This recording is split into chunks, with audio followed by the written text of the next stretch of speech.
Another dud for the Padres, who I said it earlier today, inexplicably had lost four straight. Now, five straight.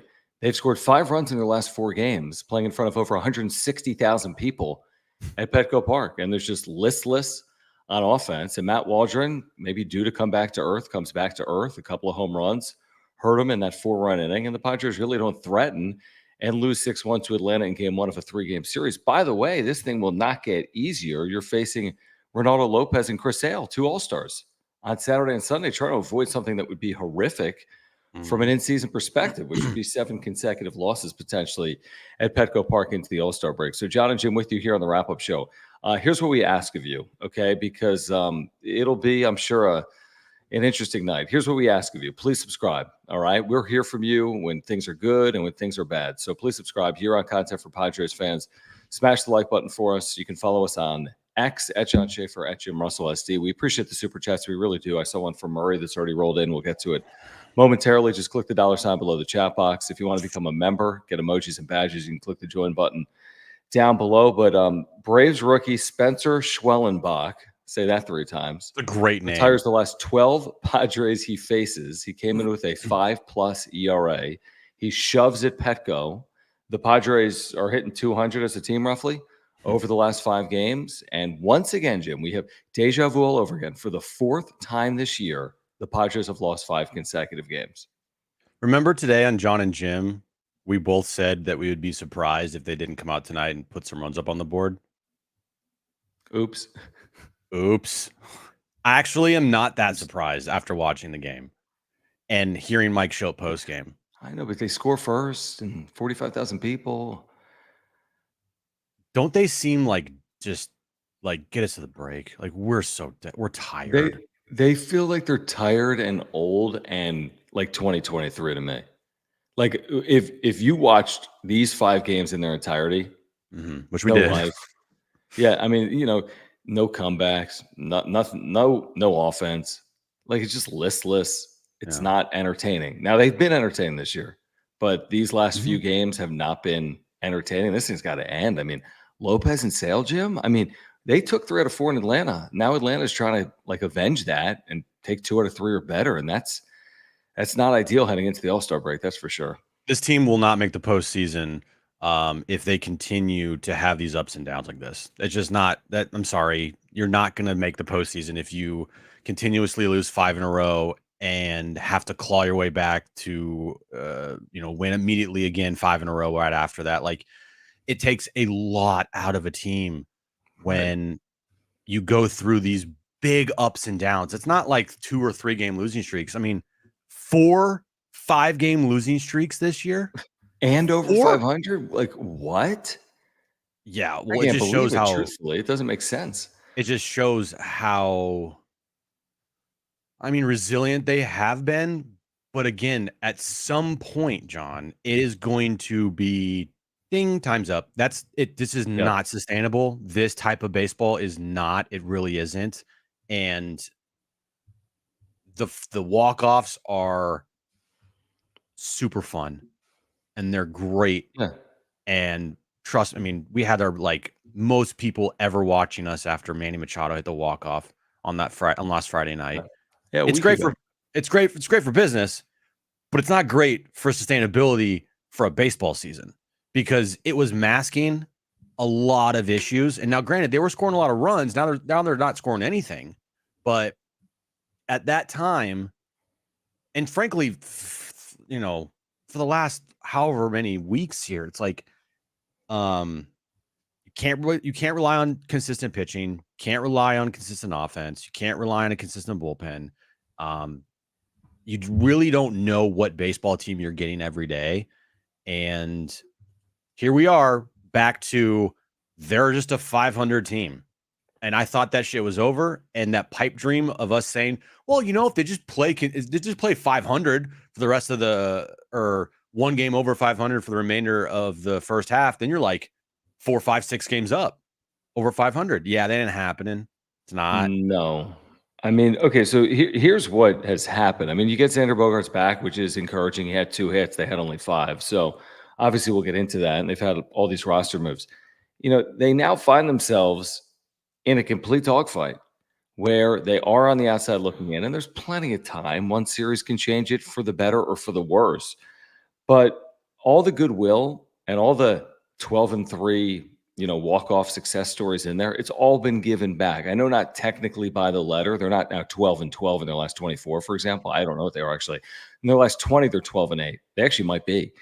But they were 12-3, and now they're 12-8. So it feels like they gave it all back. And the reason I say it is their outside playoff positioning, and they're one game over 500. And listen to this.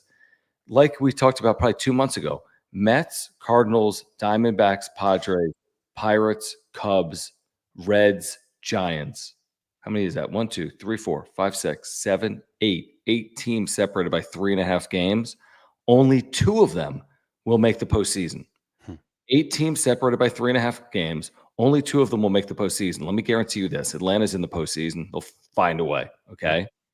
And then I'm not telling you the Mets or the Cardinals or the Diamondbacks or the Padres are in. I'm just telling you that only 2 of those 8, and I get it, some of those teams aren't great right now. San Francisco would be a good example. But only 2 of those 8 are making the postseason. So it's just food for thought as you prepare for the trade deadline and the upcoming Major League Baseball draft. Do you think they had something in the draft that can help them maybe in the second half of the year? Murray, thank you for the first super of the night. Draft Caleb Williams. Guys, if you're here, we're over 6,500 subscribers because of you. If you wouldn't mind subscribing, we're the home of Real Padres Talk, which I think is why people are here on a night like tonight. So please subscribe. Thank you for the super chats. It's a really good way to support the channel and our work. Click the $ below the chat box like Murray did. So listen to this. A very loyal viewer. And thank you, Murray. He says, after 45 years, I never thought I would say this, but it's time to sell at the trade deadline. This is the first time we've seen this commentary. And get this idiot out of power. I think he's probably referring to Preller. Enough of it is enough, no more. We're not there. I promise you that they're not thinking that today on July 12th. But I will say this, Jim, because we're always like, is it going to be blockbuster? Is it splashy? Is it compelling? Is it a lot? Last year they hedged fake small moves. Yeah. I'm not saying they're hedging, but you don't play well and you're not getting splash. You play well, you can make a splash potential. You play poorly, and they're not going to go all in on a team that's 2, 3, 4 games under 500. I know that. And say they are at 500 at the deadline. Do you really want Preller making any significant moves when there's like with not a very prospects? When there's not like a very good chance you might even make the postseason, and then you're gone? Like, I mean, this is such a tricky deadline, and they had a chance and they blew it.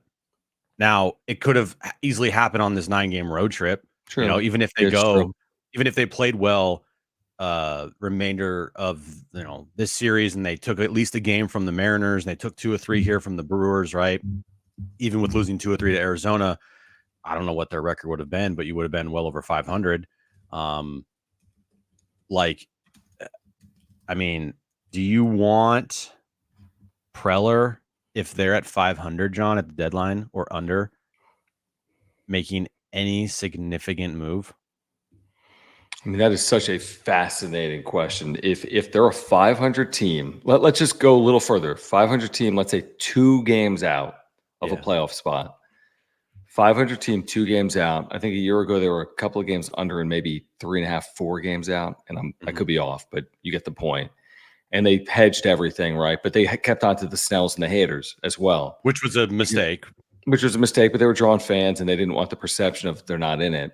Right. And it was a mistake. I agree with you. I don't think if they're a 500 team and they're 2 games out that you're considering someone like Garrett Crochet. And you might be saying, well, why wouldn't that be the moment that you go add that piece that puts you over the top? Because all they do is add over the top pieces, and they don't go over the top. Cease, Arraez, Soto. Bad examples would be like Adam Frazier. Like they seemingly make sizable moves. Arraez is a good example of that. Seemingly it's this big addition, and then he gets to San Diego, and he's got the Padres curse. I said today to Kevin Acee, he had hit 253 with a sub 300 on base percentage since June 1st. He goes over 4 tonight.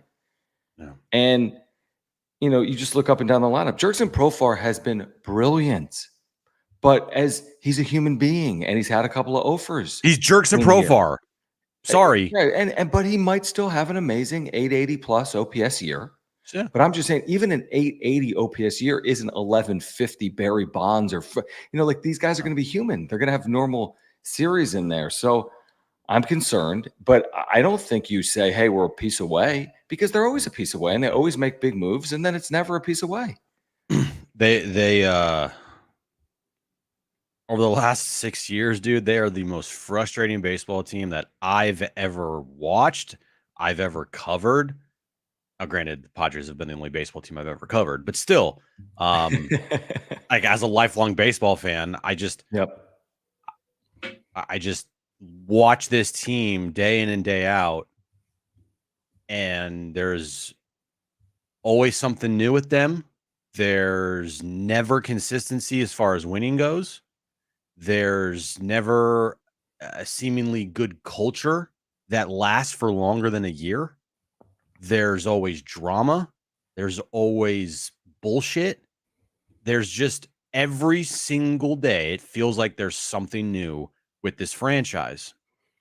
For whatever reason, actually, I probably could guess the reason, but still, it just seems like they can't get out of their own way if they if they try hard. Like they could try as hard as they possibly can, and it's still going to get back to like 500, or this is a disaster, or collapse, or this and that. Like, 2022 is going to look like the clear outlier here, it feels like, going forward.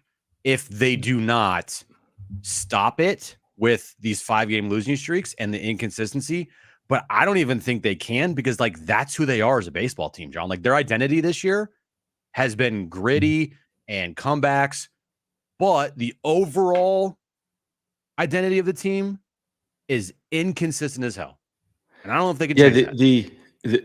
And you're right. I think everything you said is right. I think what we're seeing now too is that the stuff that we hoped, like the reality has set in. Yeah. The Musgrove Darvish thing. like And I know Matt Waldron's been good, but he's Matt Waldron. Jerkson Profar's been good, to your point, but he's Jerkson Profar. Jackson Merrill's had an outstanding run, but he is a rookie playing in the big leagues, and he's not going to be the guy to lift you to the promised land. He's had an elite year. I think we would all agree. He's got 750 OPS. He's an all-star. So, so you add it all up, and then the Fernando Tatis Jr. thing. Now, Dennis Lynn reporting tonight. We'll get to these other supers, by the way, in a moment. Dennis reporting, hey, he might not be out as long as they first thought, and hopefully that's the case. And it's easy to say it, but we got to see him on the field. And even if that's the case, you're still looking at August for Fernando Tatis Jr. I think it's a possibility. We'll see on that. I'm just saying, Darvish, Musgrove, Tatis, Bogaerts. Now Bogaerts is back. And what you've asked these guys to do, the Kings, Waldrons, Profars, Merrills, it's thin ice. I'm not saying it's smoke and mirrors. And by the way, smoke and mirrors could be enough in the National League, because you don't have to be amazing. Mm-hmm. So maybe they could somehow do it over 162. I'm just saying that reality, I'm using every cliche, reality is setting in right now that this is who they are. And what are they going to do about it? And I don't know the answer to it, because this is what I know. Their next 13 games are 2 all-star starters for Atlanta, Baltimore, Cleveland, and Washington, not in that order. I know Washington's on hard times, but again, there's the story of the series here, which is compelling. Mm-hmm. And then there's 2 games against the LA Dodgers. Those are their next 13 games. That's hard for any team.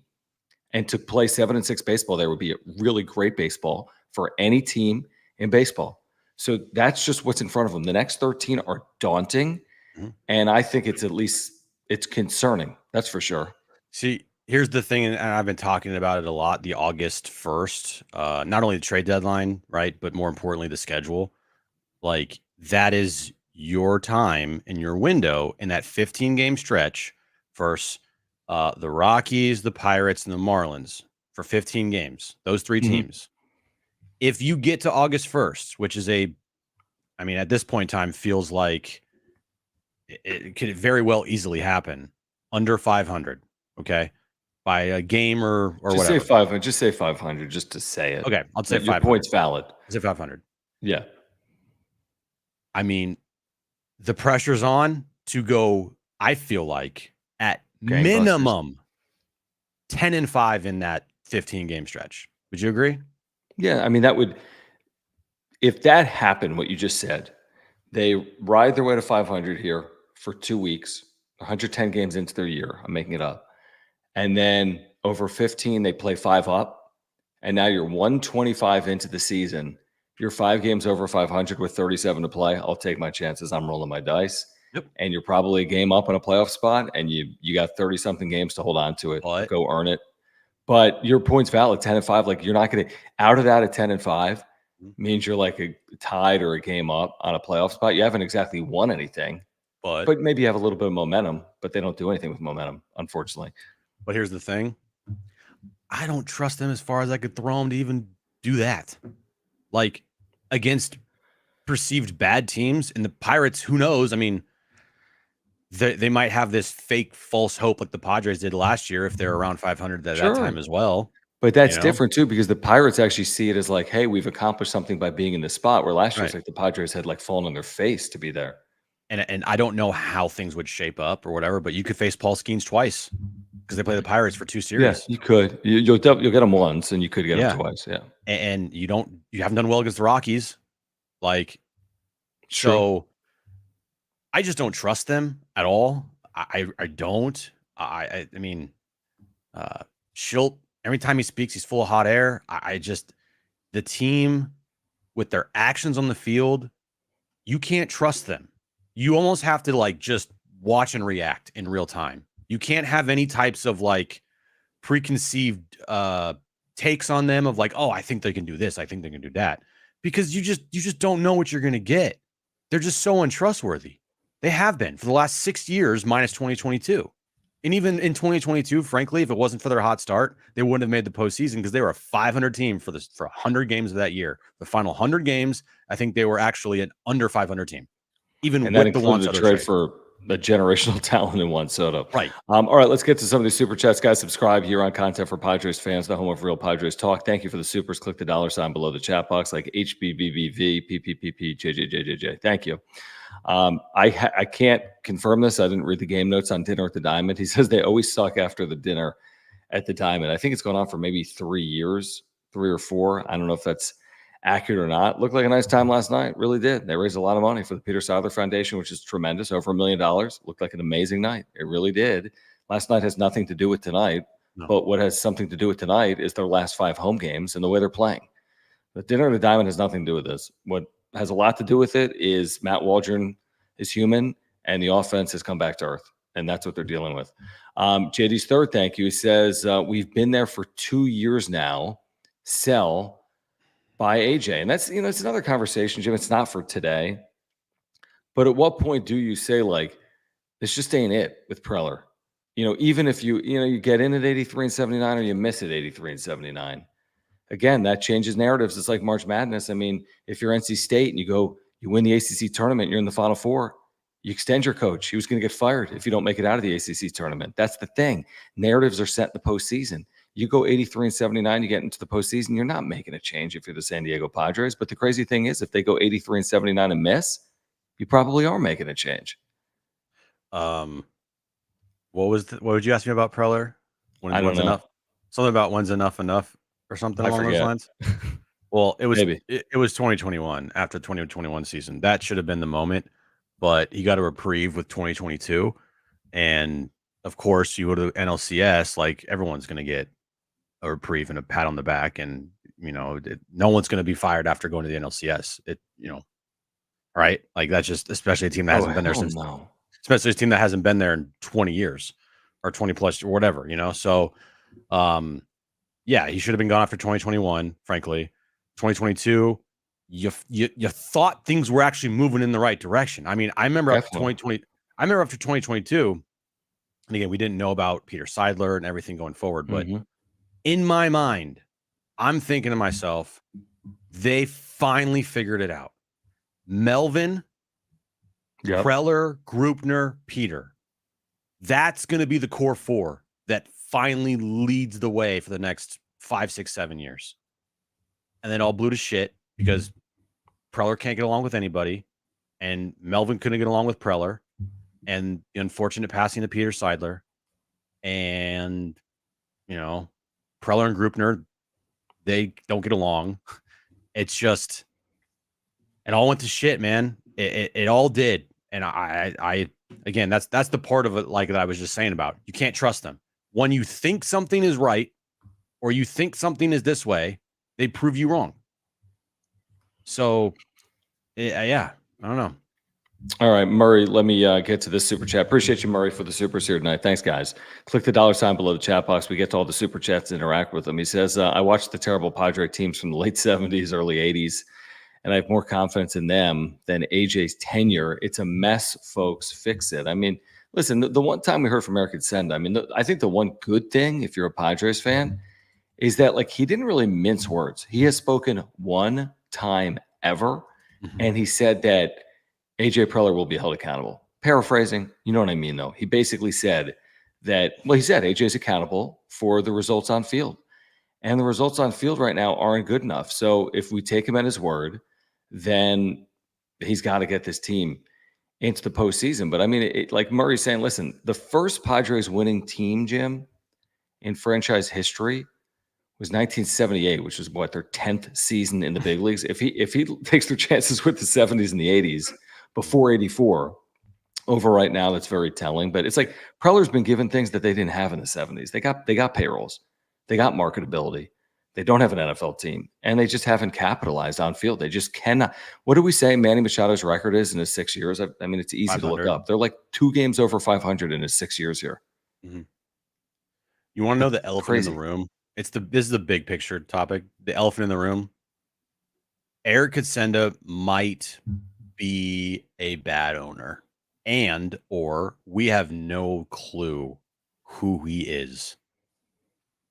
This thing he is the owner, though. I mean, I just think he's representing. Are you concerned about him running it for the next, 5 to 10 years and directing it? I'm not.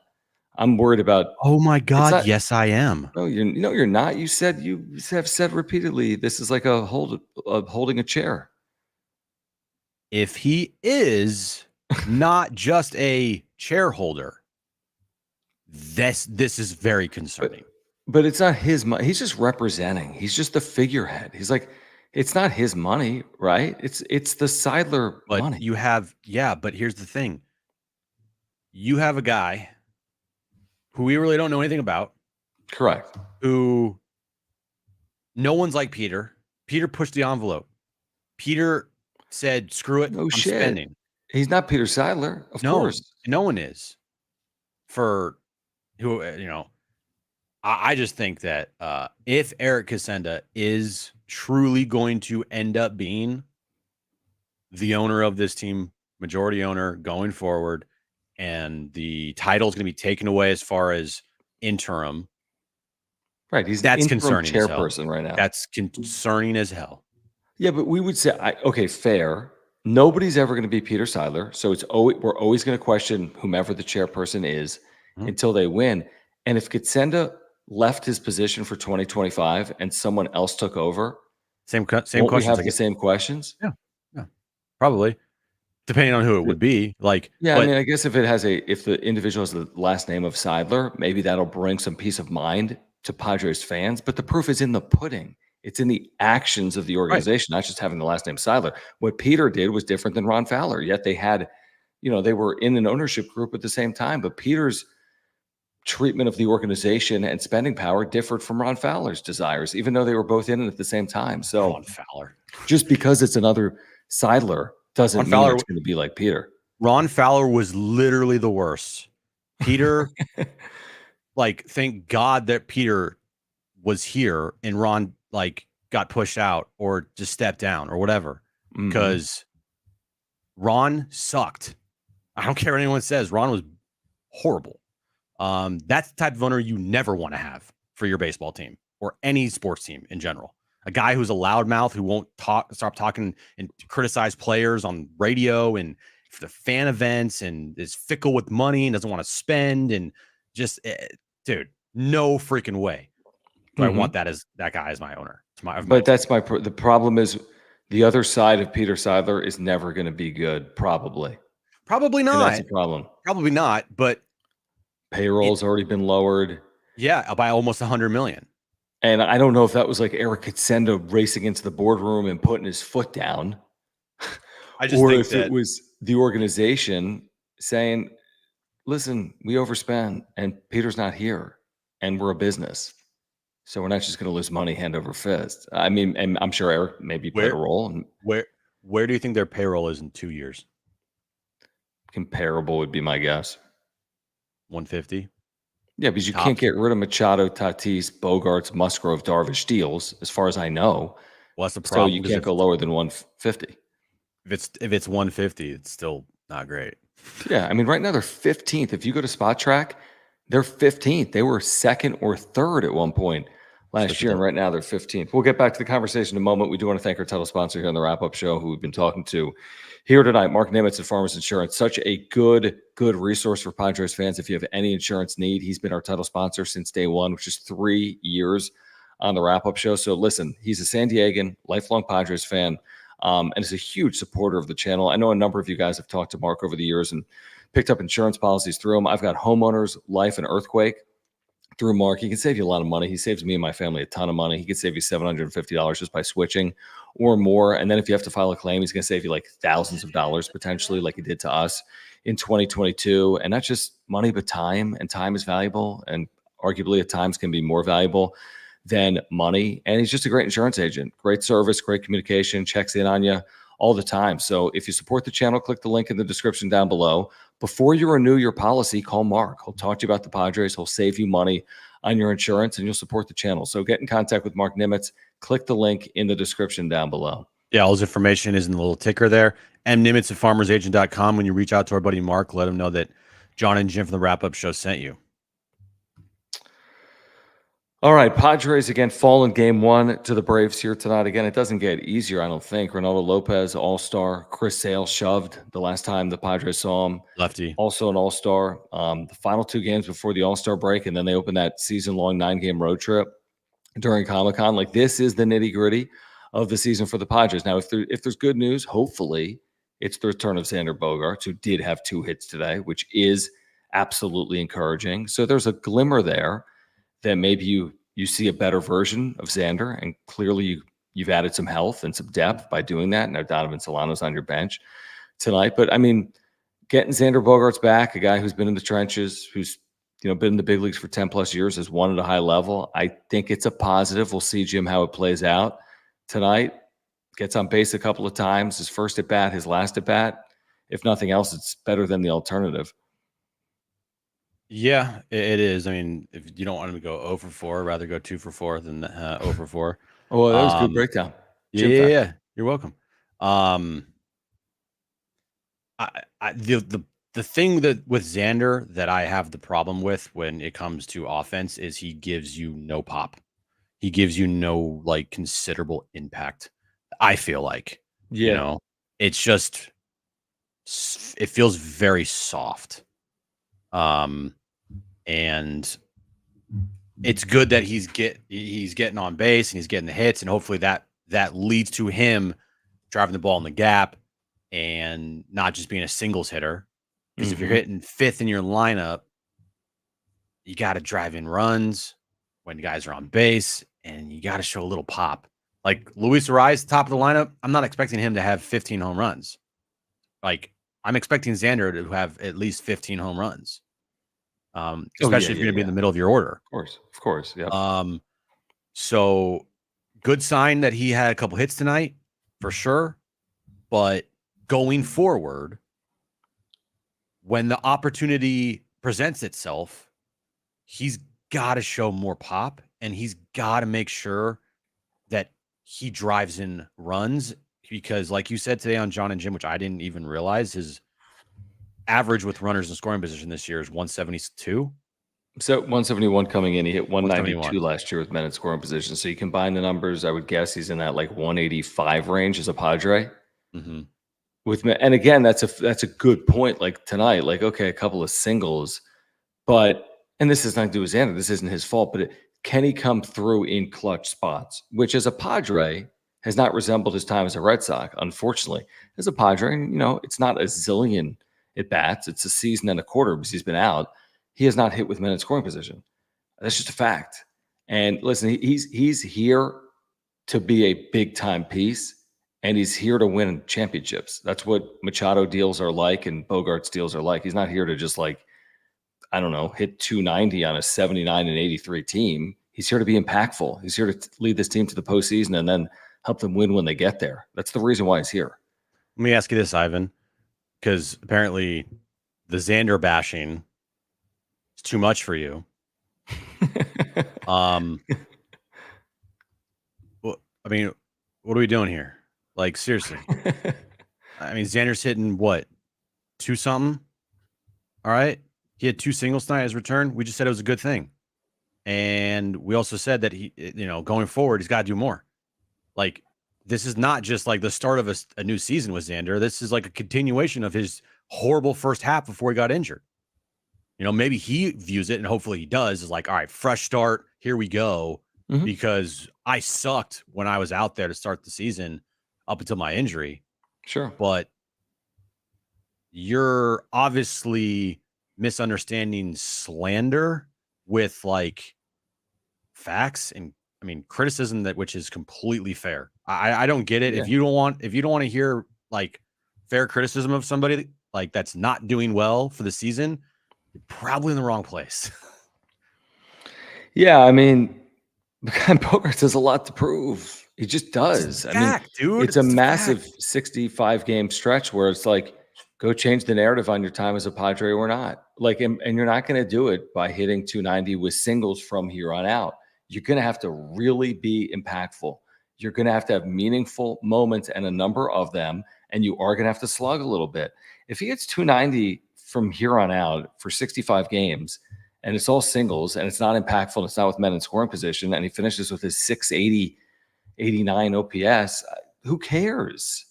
That's of no real value. He's going to have to be a key contributor. It's Luis Arraez.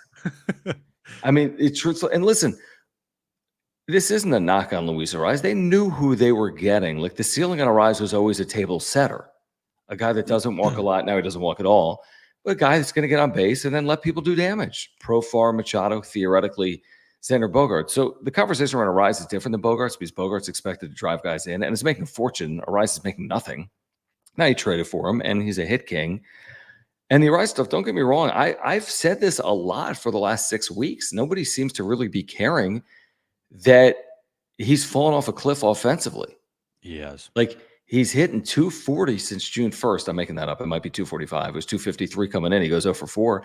And not only does he not hit, he does not walk. So he's not a 245, 345 guy that gets on base 100 points higher than his batting average. He's a 245, 245 guy because he doesn't walk. So when he's 0 for 4, like Kevin said, it's not 0 for 4, 2 walks. He's 0 for 4. And you love it when he's 3 for 5. We've said it a lot. But Jim, since those 4-hit games, remember those 4-hit games? Yeah. It's been a while. Yeah, he has with the Padres, his on-base percentage is .333. That's shitty. Not good. And he slugs .372, but you're not asking him to slug .500. No. I don't care what his slug. He can slug his batting average. Yeah. You know how many walks he has with the Padres? Fuck. Hold on. Well, you said it's .333. What's he hit as a Padre? What's he hit as a Padre? 299, 300? 308. That's fucking crazy. Well, you just said he's got a 333 and he's got a 308, so he's walked like 5 times. 7. Yeah. He's walked in 15 times total this year. This guy's just freaking swinging, right? Like, early and often. He's had, dude, this is crazy, 390 plate appearances, and he's walked 15 times. Right. Okay, consider that for a second, because remember there was all this conversation when they got him, like, oh, Profar's your leadoff guy. He had a good week leading off. Like, stop. Arraez, the leadoff hitter, he said he wants to lead off. But good leadoff hitters usually walk 1 of every 10 plate appearances. He walks 1 in every 3. Now, you make up for it by hitting 330. Right. But he's not hitting 330. Now, you said he's hitting 308. That's good, but he hasn't hit 308 over the last 6 weeks. Mm-hmm. Like, I'm looking at his numbers here. His entire career, John. This is he's a 373 on base percentage for his career. Yeah, it's good. But he's also like a 322 career hitter. So like you see it there. Mm-hmm. Every year of his career, this is his on base from his rookie year to now. 399, 364, 357, 375, 393. And then right now it's at 338. And it's at 333 with the Padres. Like, any part of that surprise you? Probably not. I mean, you got Arraez, two-time batting champ, comes here. He's hitting over 300. I mean, no Padres players hit 300 in forever. Yep. And we're like viewing it, and it's rightfully so, is like, it's not really great because you're not getting on base, and you're not. I mean, and then Dylan Cease is just like, okay, Right. two major. Yeah, neither of these guys have been like major impact pieces, or it hasn't felt like it. Certainly over the last like 5, 6, 7 weeks. Listen, Arraez. Don't get me wrong. I can't wait for people to be like, you quit on Arraez. No. Let me tell you right now, he's gonna have another 17 multi-hit games from here until the end of the season. It's what does he do in the other 50 games? Is he over 4 with no walks, or is he helping you win? I truly think, and I love Luis Arraez, by the way. I just wish he would get saw pitches instead of. I mean, he's great. His contact is insane, but I just wish he saw more pitches and maybe drew some more walks. I think of everybody right now in this lineup, he needs the rest at the All-Star break the most. Would you agree? And that's unfortunate. Here's the other thing. I've said this before. Yeah. The reason I don't want to go all in here is like, I think he's hurt. Now he's playing, but there were 2 moments. What did Kevin reference say? Something hand related, another thing shoulder related. And there's like, if you looked at that exact moment to what he's done since that moment, the numbers have completely fallen off. Yeah. So maybe 4 days helps with him. I'm not saying it's injury, and I'm not going to excuse it because I don't know, and he's playing.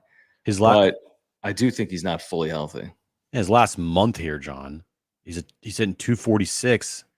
His on base is 269, and his slugging's 308. That's not good enough for a leadoff hitter. That's like not even close to good enough. That's like 8-hole production. That's like Tyler Wade. Yeah. Like that's Tyler Wade over the last month. Right. Now, again, you'd like to balance that out with him hitting 399 for a month, which is possible. Yeah. I just hope that, I know he's going to the All-Star game, so he'll be there Monday, Tuesday. Probably have 3 hits in that game. Right. I hope that Wednesday, Thursday, he just does nothing. Like, just here's the thing. Let's take a moment because everyone needs a pick-me-up. You want to pick me up? Dude, I'll give you a pick-me-up. Okay. Things got real with MOVA Globes, folks. It got real. You thought the MLB Globes were cool, and they are. By the way, that's what she said. Is mine bigger? Mine's bigger, bro. No, mine's bigger. I don't know, dude. Look at this. I mean, look at my ball. It's bigger. Mine's way bigger. These are big. Look at that. Big balls. Compare.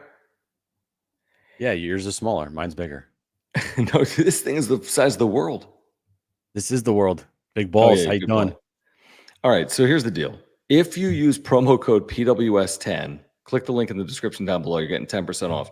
If you haven't heard about MOVA Globes, this technology of spinning in artificial or natural light, that's the thing. These things spin all day long in front of natural or artificial light. And no batteries, no cords, no nothing. This technology was invented in Cardiff by the Sea, here in San Diego, in North County, where Jim used to live. Now, Jim has lived everywhere, in Jim's defense, in his last 15 years, but he did live there. He did not come up with this technology. He's not the founder. No, if I did, I would not be here. The baseball ones are officially licensed. And by the way, if you want this Padres one, you can send an email to Michael, who's always in the chat, michael@movaglobes.com, and it'll get you the 10% off. So just email him because I think it's showing up as unavailable tonight. Just email him, michael@movaglobes.com. I put it in the description down below. But if you want these, a World Globe, get a World Globe, get 10% off. Promo code PWS10. Let me pull one up on the screen real quick. I mean, look at this thing, dude. Remember these as kids with all the nations or whatever the heck, countries, right? Countries are cool. Countries are cool. Look at all that water in the world. Isn't that weird? Polar caps. Yeah, it's I get it, John. Antarctica or whatever. I mean, this is like their number one selling globe, by the way. The Earth globe with the clouds, which must be nice. I mean, I freaking love that thing, dude. That thing is awesome. If you want that thing for your office or a bookshelf or work or just to have it just because you think it's cool. Go to Mova Globe right now. Link in the description below. Use our promo code, get 10% off. And I mean, if you also want to get Padres Mova Globe, dude, holding this in my hand, just like feels small. What are you talking about? That's what she didn't say, The actually. thing's dope. I mean, I like, if it wasn't dope, we wouldn't talk about it this way, because I mean, I don't know what to say. My son thinks it's incredible. My wife loves these things. They're spinning all day and night. Like, I'm sitting here doing work during the day, and I look over, I'm like, a spinning Padres globe. Isn't the world great? Yeah. It's really cool. They're really cool. It's as simple as that. So use promo code PWS10. If you want the Padres globe and you want it tonight, email Michael, Michael at movaglobes.com. I have that right, Michael, right? It's Michael at movaglobes.com. I put it in the description down below. And he's in the chat right now. So hit him up. And I'm telling you, if you're a Padres fan, you're going to love these things. What are you laughing at? Someone in the chat. Okay. All right, let's get back to this here. JD's third, thank you for the super chat. Guys, if you're here, year-round content for Padres fans. Year-round. In season, out of season, subscribe. All right? That's all we ask. Please subscribe. Home of Real Padres Talk. Thank you for the super chats. Click the $sign below the chat box. Thank you, JD's third. He says, why do we let Nando play 3 months with a broken leg? Now Arraez. What's going on with this organization? AJ is known for being sketchy with injuries. I kind of excuse. Tell me if you agree or disagree. I excuse the Nando. But it's like, you thought he had a broken leg. The guy's playing. He's like stealing some bases. He's hitting for power. Like, how are you supposed to know the guy's leg is broken and he's playing on it for like 80 days? That doesn't seem normal. And Arraez, I don't know what the situation is. He's probably like, I want to play. I want to be out there and help. You know, I'm not going to get any healthier, so let me just play. But are you blaming the organization for Nando's stress fracture? No, I'm not. This has been Fernando's MO for his entire career, which is he is injury prone. He can't get out of his own way, it seems like, and his body, unfortunately, gives out on him. The stress fracture in year 1, the shoulder in year 3, the wrist, but that was his own doing. And then now the leg. Like, think about that. That's 4 major injuries. 4. Stress fracture, shoulder subluxation, broken wrist, and then now your leg, stress reaction. Plus, didn't he end a minor league season with a broken something when he stole a base? Oh yeah, but I think hand or wrist. Hand or wrist, yeah. Didn't he? I think like before so. the mittens, like he broke something and he missed like half a year. Yeah. So maybe his back, but I know his back also was messed up in year 1 too. By the way, I agree with this. Holy moly. Dude. I mean, dude, enough. Enough. I mean, he looked nice last night. Well, yeah, of course. And maybe he'll be back sooner. I didn't read the full piece from Dennis. The belief was he could be back sooner than originally thought. I'll believe it. Did you see that? I'll believe it when I see it. Yeah. Let me see exactly what Dennis wrote. He talked to him today. Padres Fernando Tatis Jr. gives positive update on leg injury. Will miss less time than feared. That's the headline from Dennis. Mm-hmm. Hold on. I don't know. Tatis said Friday when asked for a rough estimate of when he might return, but I mean, they were saying in the beginning that I probably would have lost the season, but it's definitely not that. It's not the most encouraging thing I've heard in my life. All right. I mean, okay. What did you say a long time ago? You would take 45 games from him. I don't know if we're getting 45 games or not. They only have 65 games left. So he misses in their 20? Yeah. I would take 45 right now. Me too. I'll take 40. Probably me too. Give me 40. Fully healthy 40 games. Yeah. Yeah. I don't know. And then, I mean, yeah, it's a problem. It's a big problem. I tell you what, though, like, I feel like everybody needs a break. Like everybody needs a break. Seems like they're on like even listen to Schilt tonight, and I don't blame it. I'm like, it is long. They do this every day. We feel it. We don't do shit. Yeah, I know. So we feel it. So Schilt tonight, and again, I'm not blaming him for this. I'm really not. He sounded defeated. We were watching this. He just sounds kind of like tired.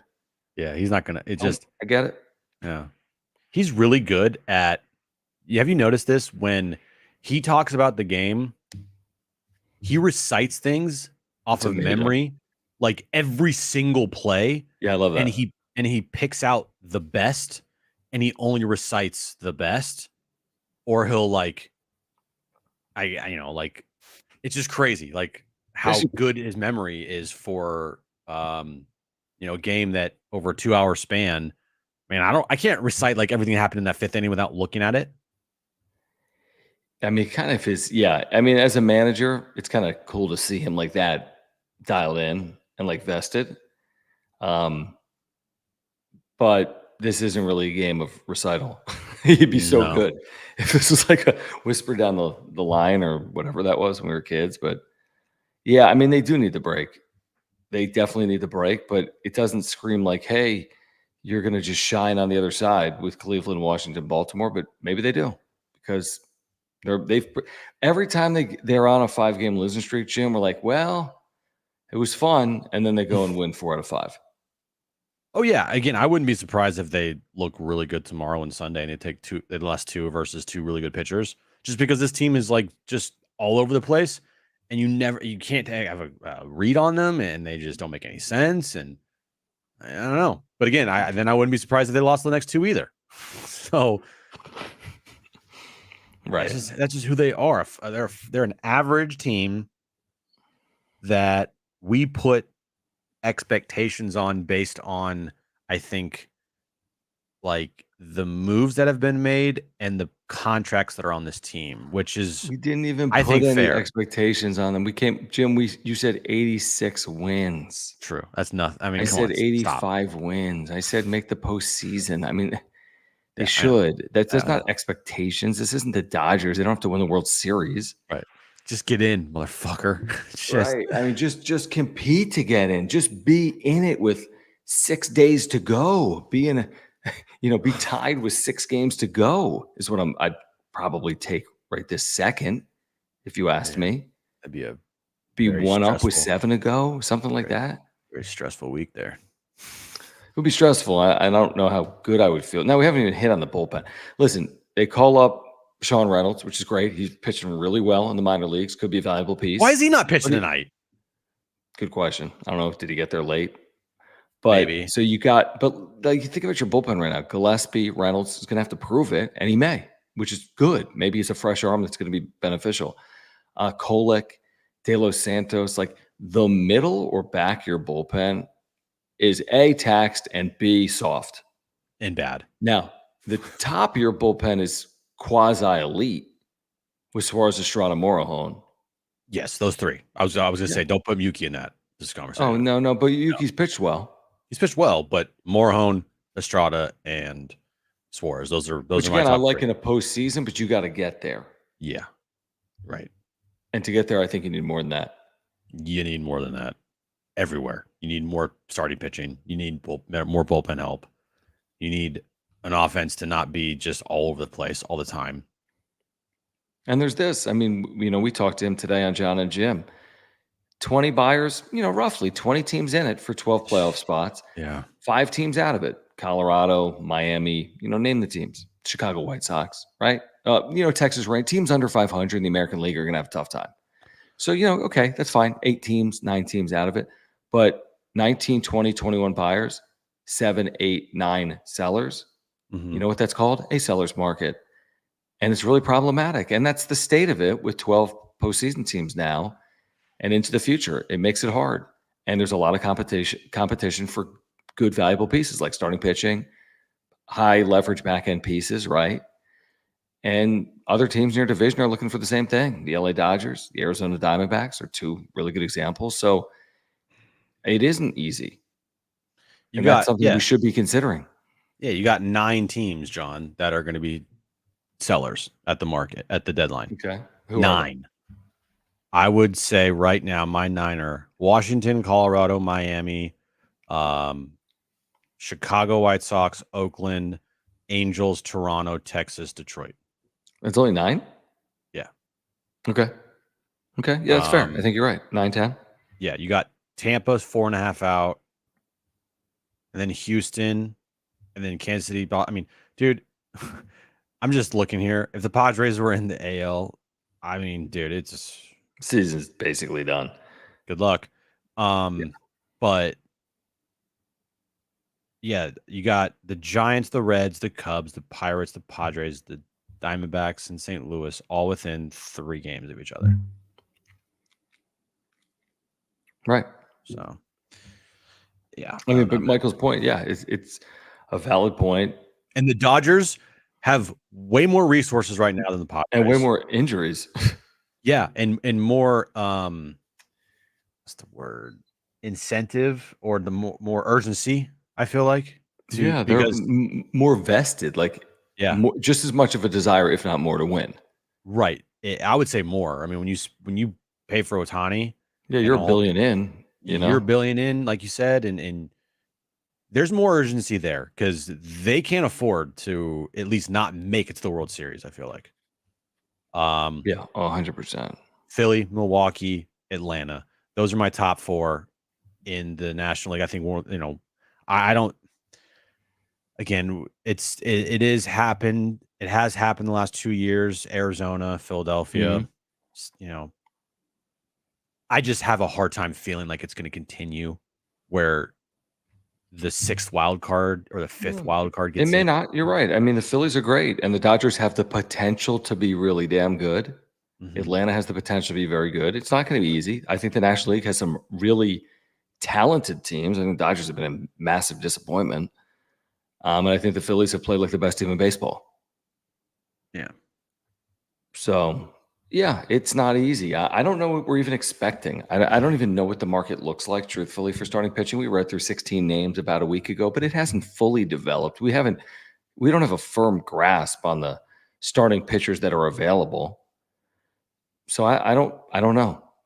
Here's my guess.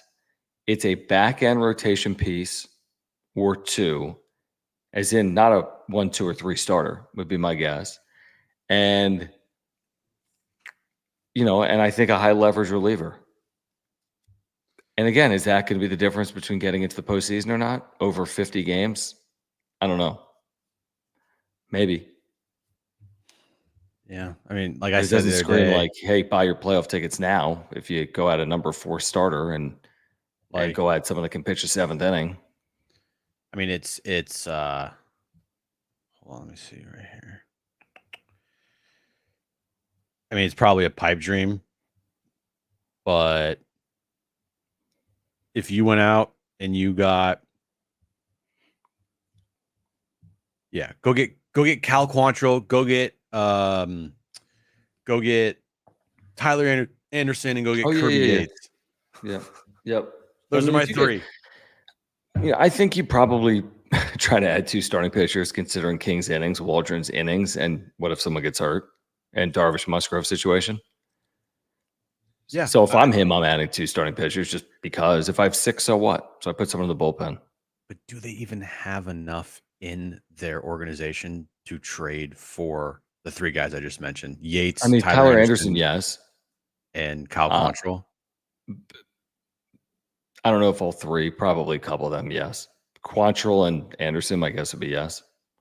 I just think, but we're just talking through it, and if they need multiple guys, John, and I'm not talking about scrubs like freaking Rich Hill. Yeah, that was like the worst starting pitcher available. I'm talking about guys that could really help this team from a depth perspective and also give you quality. Tyler Anderson, Cal Quantrill, Kirby Yates, I think would fit perfectly. But can they get that done? Do they even want that? I don't know. Can they? I don't know.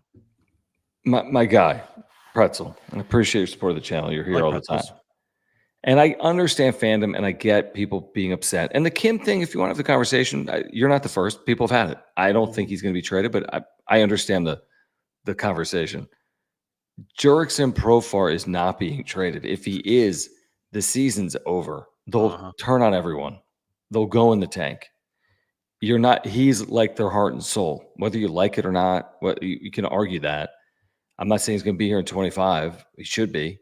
But Jurickson Profar is not getting traded. And if he is, the Padres players will not perform the way you hope them to perform without Jurickson Profar. I'm telling you that right now. They will revolt. He's not going anywhere. Why would he? Yeah.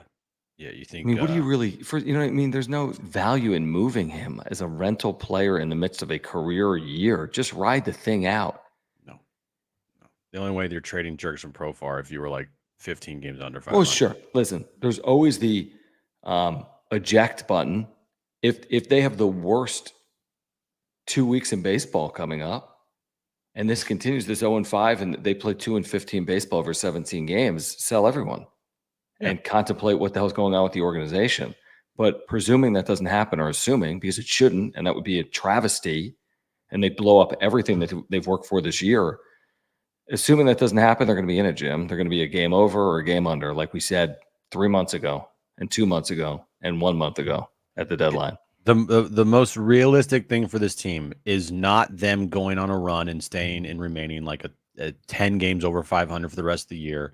It's not them going into the tank and losing the next 10 games and falling 10, 15 games under. It's them remaining around 500 because they are going to make this the most annoying season possible. And that's who they are. They are the roller coaster 500 team until proven otherwise. Let's watch this graphic that doesn't fit the channel, like cool. in terms of the look and feel. But let's watch this together from Underdog Fantasy. Okay.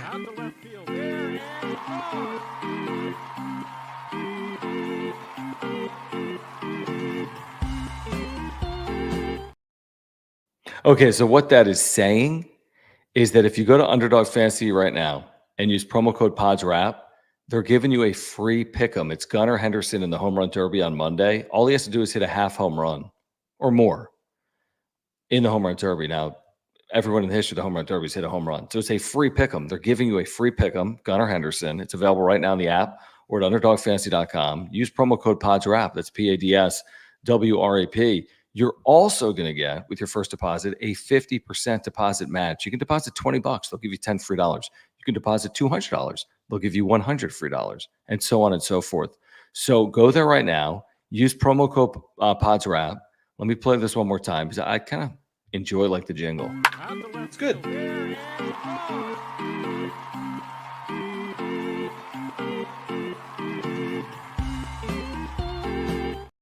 Right?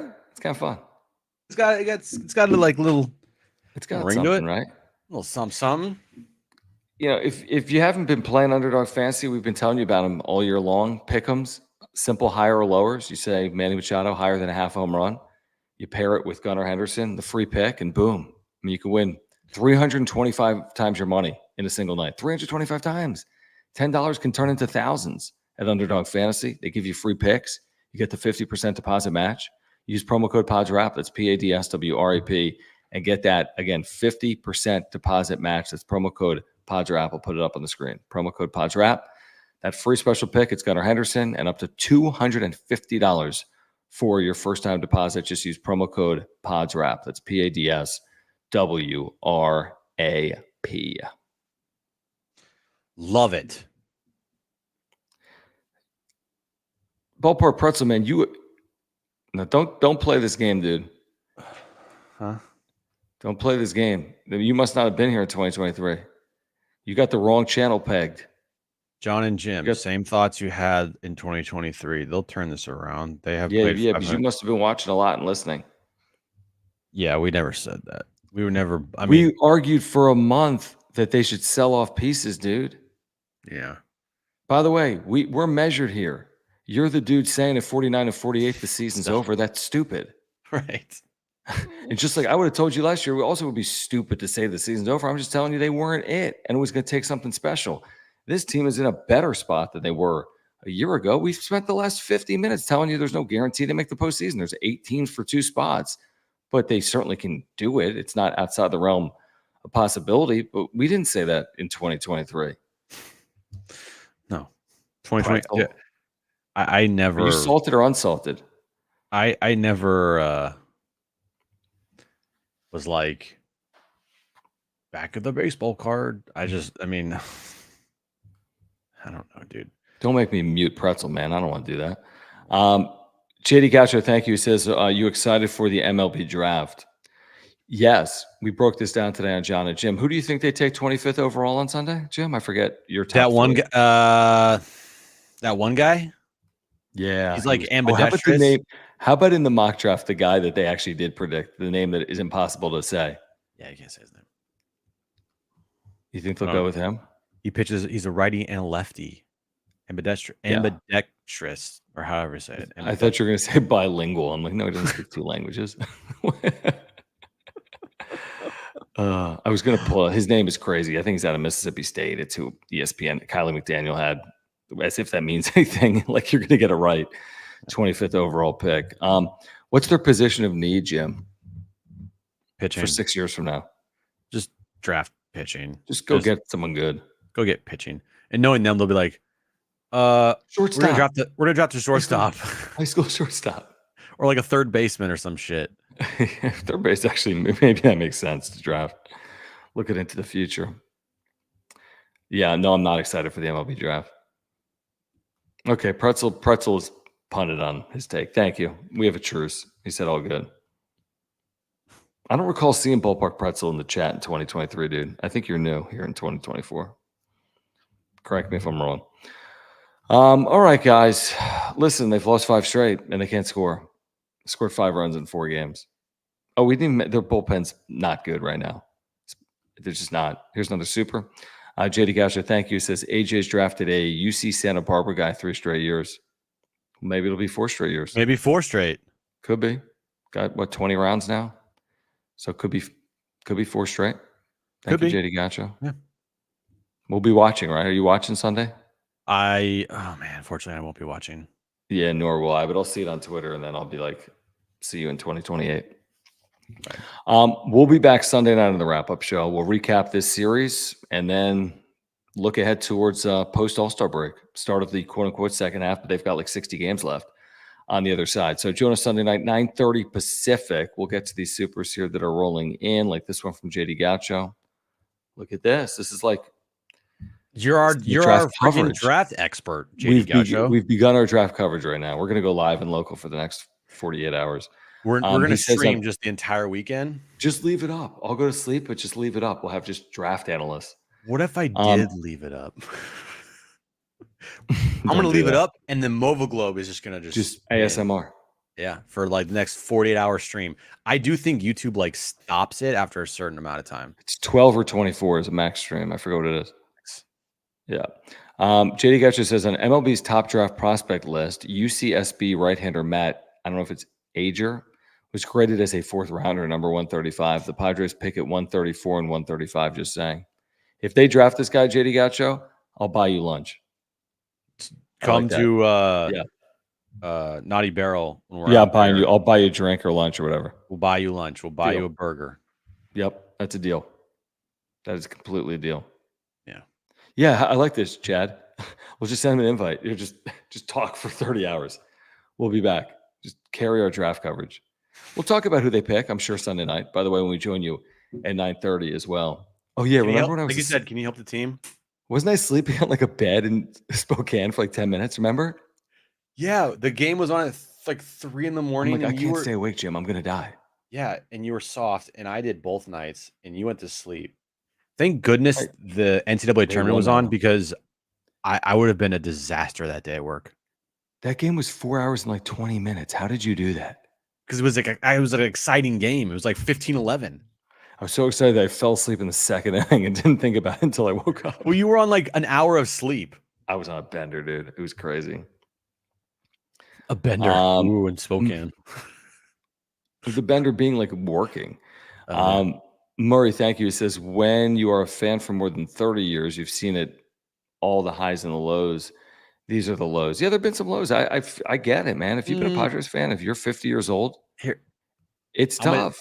I'm gonna disagree with What you are you on gonna say? Murray. I'm gonna disagree with you on that. If you've been a Padres fan for more than 30 years, there have been way worse lows than this. Yeah, but Way there's been a lot worse. of lows, though, is his point.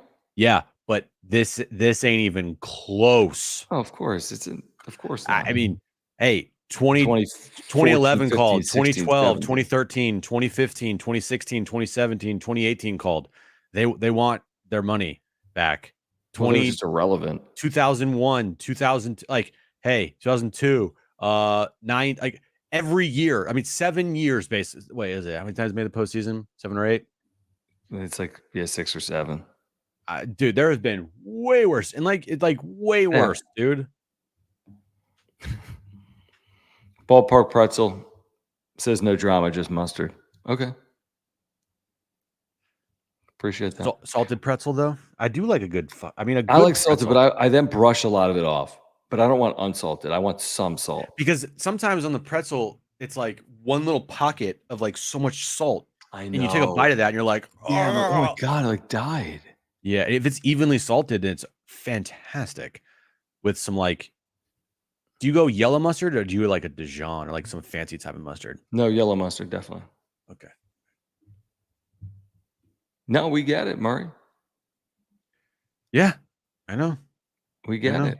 Yeah, that again, there have been this ain't even close. While the last 6 years have been like drama and super frustrating because of how much money they've invested and their not promises, but like their goals and their talking points and the players they brought in here, like Hall of Fame talent players, and for them to not live up to their potential, it has been super frustrating. But this is not the worst stretch of Padres baseball in the history of the franchise over the last 30 years.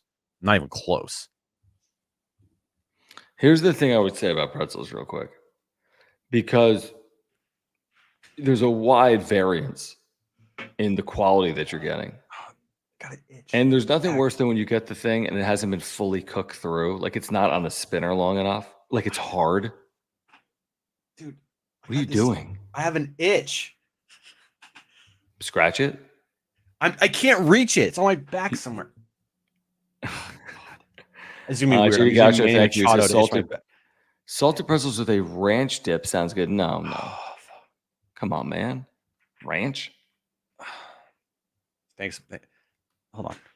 Remember when I was eating cheese on a wrap-up show this year? I'm literally itching my back with Manny Machado. With Nova Globe? No, with Manny Machado, the bobblehead. No. That's weird. Hold on. Oh. Use your lightsaber. Dude. Oh, it feels good. Okay. Pretzel. I remember when I was in Philly and I went to a Wawa and I showed you a picture of a pretzel that they have at Wawa, you like lost your mind. It's like a figure 8 pretzel, yeah. You're like, oh my God. It's like your favorite pretzel of all time. I like a good pretzel, man. I really do. Jimmy's pretzel's the long way. But do they make Hova kind of does make back scratchers. But real quick on that though, because they have these little bases. Yeah, I know. Like a back scratcher right there. Yeah, I use actually Manny's like fingers to like scratch my back. That's weird. Sorry. Murray says, and thanks again, May says, but eventually you break. You have enough. I have. Nah, you'll be back. They win tomorrow. You're back. That's what sports are, man. I know. It's like poker players. Like, oh, I lost on a bad beat. Yeah, you stop playing poker. Yeah, it's what sports is. And if you love this team, you're back every day. You're not quitting. You're just not. Like, it's just how sports works, man. They could give you the worst loss of all time. The lows are way lower than the highs are high. That's sports. Yeah. And they'll be back tomorrow.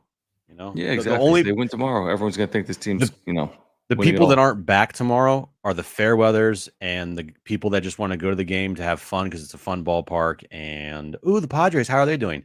They're not back tomorrow. Everybody watching us, you're back tomorrow. And I get it. If you're a fan, Jim, we get it. I mean, dude, the Niners lose the Super Bowl. You're like, I'm never watching the Niners again. Week 1, put the clown face emoji on my head. Like, I'm back. Like, I'm not going anywhere, Exactly. All right, guys, subscribe here on Content for Padres fans. We appreciate you. We've got you covered Sunday night. We'll wrap up this series. We'll look ahead to the All-Star game and the second half. Please subscribe if you're here. Smash the like button for us. Follow us on X at John Schaefer, at Jim Russell SD. Thank you for the super thanks. You can click the $ below the chat box. We appreciate your support of the channel if you're here on replay. And thank you for your support of our partners, Mark Nimitz at Farmers Insurance. Murray's gotten back involved. Hold on. Thank you to Mark. Click the link if you have an insurance need. He'll save you money. Mova Globes, use promo code PWS10. Click the link in the description down below. Get 10% off. And again, Underdog Fantasy, free special pick. Gunnar Henderson over a half home run in the home run derby. Plus, you'll get a 50% deposit match. Use promo code PODSWRAP. That's PADSWRAP. And the bow on it is I'm not quitting for Murray. I'm done with the nonsense. Fair. You're not cool. We all are, but there'll be more nonsense tomorrow, would be my guess. You'll deal with the nonsense and you'll like it. Thanks, Silver Yoshi, for hanging out. I think Braves fan Silver Yoshi. Thanks, Silver Yoshi. We're back Sunday night, 12:30 Eastern, Silver Yoshi. It's me, I'm Mario. Stop. With Yoshi. Thanks, Pretzel. Appreciate you guys. We're back Sunday night, 9:30 p.m. Pacific. We'll see you then. What are you laughing at? Jim, go pop some Benadryl and take a 12-inch pretzel to the dome.